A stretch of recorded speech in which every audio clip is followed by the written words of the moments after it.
Good morning. আজকে শুভ নবমী। আজকেও সকালবেলা আমি কোথাও বেরোইনি, আর বেরোনোর খুব একটা ইচ্ছাও নেই।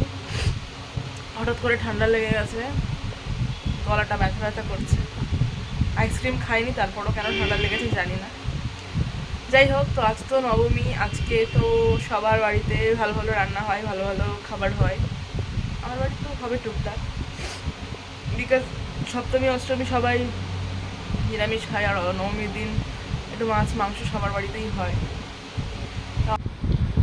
দেখবো যদি সন্ধেবেলায় বেরোতে ইচ্ছে হয় তখন একবার বেরোবো, আদারওয়াইজ খুব একটা বেরোনোর ইচ্ছে আমার নেই। আমি এদিকে হাফ রেডি হয়ে আছি, মানে মেকআপ করবো আর কি ভাব। মা বলছে না, মেঘ হুড়ুম দুড়ুম করছে, এখন আর যাবো না। মানে যখন আমি বলছিলাম যে বৃষ্টি পড়বে যাবো না, তখন খুব লাগছিল, না যেতেই হবে, বৃষ্টি একটাই দিন আছে, আর পুজো নেই, চল ঘুরে আসি, এবছরে পুজো তো হয়েই গেল। ওরা মাথাটা আমার খেলো। এখন যে রেডি হতে বসলাম, এখন যে হুড়ুম দুড়ুম শুরু করলো, তখন বলছে না যাবো না, জামা ছেড়ে নে। এবার আমি যে আমার এই প্রোডাক্টগুলো নষ্ট করলাম, তার দায় কে দেবে? মা বলছে আমি নিব। কি আর বলবো, মা শাড়ি ফাড়ি ছেড়ে নিয়েছে একেবারে, চললো নিচে এখন।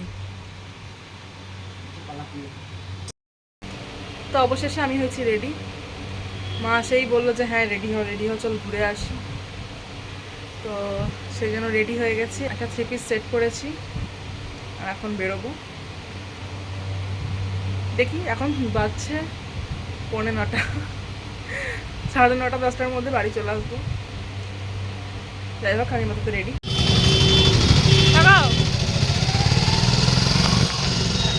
এই যে পেছনে মেঘ চমকাচ্ছে, আর আমি আর মা বেরিয়েছি। অবশেষে 9টা বাজছে, 10 বাজছে। মায়ের মন শান্তি করার জন্য যাচ্ছি। তাহলে আমি শুরু থেকেই বলছিলাম বৃষ্টি পড়ছে, আমি যাবো না। যাই হোক, রেডি হয়ে বেরিয়েছি। ওকে ঠাকুর দেখে নিই সামনাসামনি।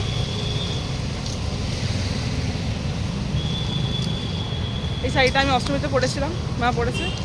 অ্যাকচুয়ালি আমি শাড়ি কিনিনি, এই মায়ের শাড়িই পরেছিলাম, আমার শাড়ি কেনা হয়নি। রাস্তা ফাঁকা, কিন্তু লোকজন ভালোই ঘুরছে।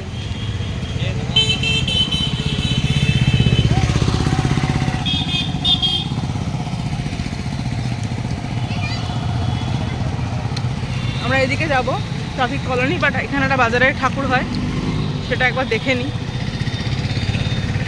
এদের এখানে প্যান্ডেলের থিম হচ্ছে সহজ পাঠ। ভালো লাগছে বেশ বাইরে থেকে দেখে, মানে সেই দিনগুলোর কথা মনে পড়ছে, ছোটোবেলায় করতাম সহজ পাঠ।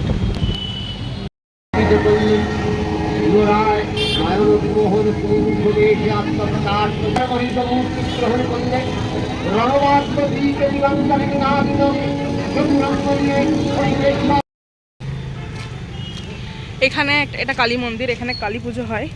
আগে এখানে মেলা বসতো, কিন্তু এখন মেলা বন্ধ হয়ে অন্য জায়গায় চলে গেছে। আমরা ট্রাফিক কলোনির দিকে ঢুকে গেছি। এখানে কয়েকটা ঠাকুর হয়, ঠাকুরগুলো দেখবো। আর এক জায়গায় প্রোগ্রাম হয়, তো ইচ্ছা ছিল মায়ের যে সন্ধ্যেবেলা বেরিয়ে প্রোগ্রাম দেখবে। সন্ধ্যেবেলা থেকে এমন মেঘ ডাকা শুরু হলো যে মা বলছিল না ছেড়ে দে। মা এমনি মেঘ ডাকাকে ভীষণ ভয় পায়, না ছেড়ে দে, সাথে যাবো না। আবার বলছে না চক ঘুরেই আসি, বৃষ্টিটা তো হলো না। ইস কি অবস্থা রাস্তাগুলো, ছি। যাই হোক, তাই রেডি হয়ে আবার বেরিয়েছি।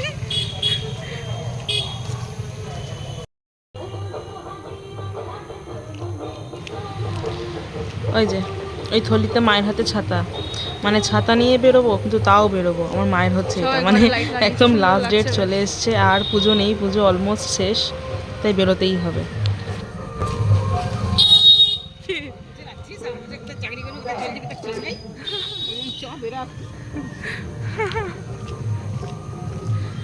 আমার মায়ের বক্তব্য, এবছর আছিস, পরের বছর কোথায় থাকবি, চাকরি করবি না কি করবি, তাই বাবা ঘুরে নে একটু।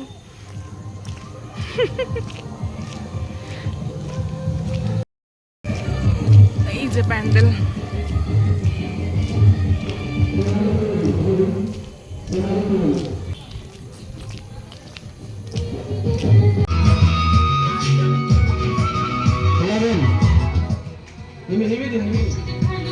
Next.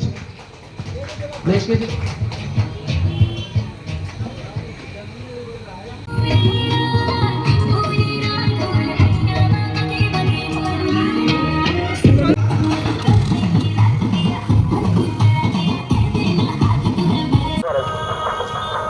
এখন যাচ্ছি আমরা নেক্সট ঠাকুর দেখতে।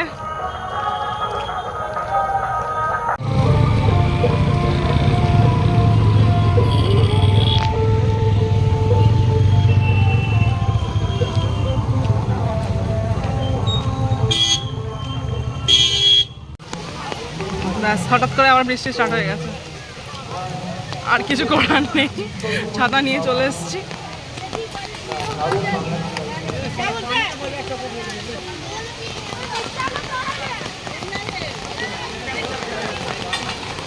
রাজভবন বানিয়েছে।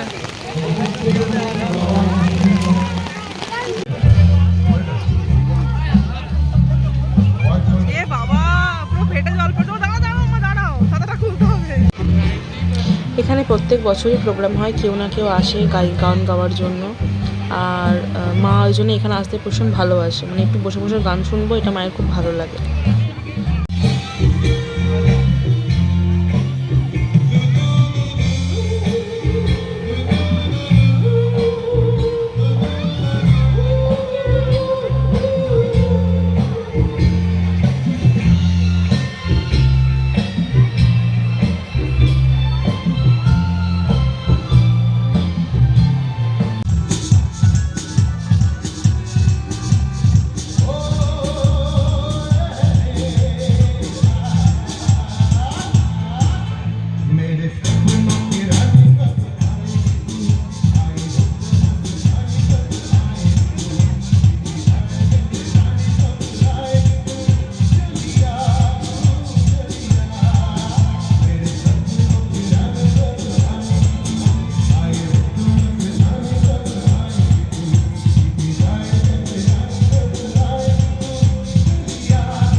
তো এদিকে আসানসোল এমপি শত্রুঘ্ন সিনহা এসেছেন, তাই জন্য এত ভিড়, লোকজন নিয়ে আসছেন তাকে।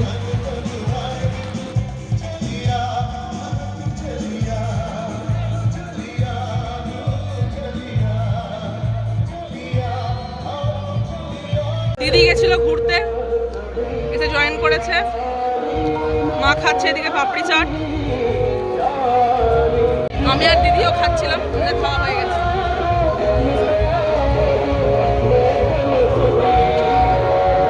তো আমাদের ঘোরা কমপ্লিট, এখন বাড়ি যাচ্ছি। 10টা বাজছে অলরেডি।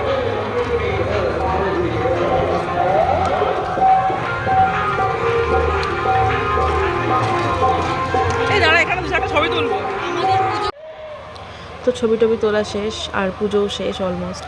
নবমীর রাত মানেই তো দশমী চলে এলো, আবার কি দশমী মানেই পুজো শেষ, তাই না?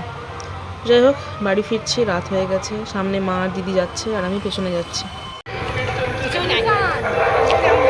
তিনজন মিলে এখন বাড়ি ফিরছি।